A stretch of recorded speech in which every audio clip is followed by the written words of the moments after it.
তো আজকে আমি দেখাবো যে আমাদের অন্নপূর্ণা যে সাইটটা ছিল সেটা এখন পোর্টালটা কীরকম দেখাচ্ছে। মানে আগে পাবলিক আমরা যেমন তোমরা যেমন সবাই খুলতে পারছিলাম, এখন কিন্তু আমরা খুলতে পাবো না, শুধুমাত্র অফিসিয়ালরাই খুলতে হবে। সেটা এখন দেখবো কী দেখাচ্ছে বন্ধুরা। দেখো আমি এখন খুললাম, দেখতে পাচ্ছ সার্চ করলাম ওপরে, প্রথম থেকে দেখিয়ে দিচ্ছি সোশ্যাল মিডিয়া।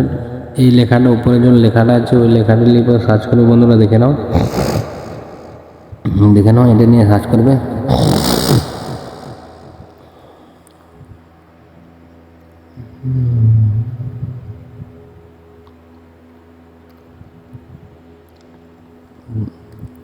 এটা নিয়ে সার্চ করে বন্ধুরা দেখে নাও। কিন্তু আমাদের লেখাটা যে কী দেখাচ্ছে বুঝতে পারছি না বন্ধুরা, দেখতে পাচ্ছ কিন্তু এই লেখাটা আমাদের কিন্তু লয়, কেন যে দেখাচ্ছে কে জানে, আমি সেই বলতে পারছি না। আমার একটাই কারণ যে কালকে টাকা দেবে, তো তার জন্য যদি এমনি অসুবিধা হচ্ছে বা মানে পাবলিক লোক খুলতে পারবে না, যারা সরকারি চাকরি করে তারাই শুধু খুলতে পারবে, তাও হতে পারে। সেটা আমি ঠিক বলতে পারছি না বন্ধুরা, মানে বলতে পারছি বুঝতে পারছি না ঠিক, আমার মনে হচ্ছে তাই বটে। এখানে যা দেখা যাচ্ছে যে সরকারি শুধু তারাই দেখতে পাবে, অন্য আদার্স কেউ পাবলিক দেখতে পাবে না, সেটাই দেখাচ্ছে।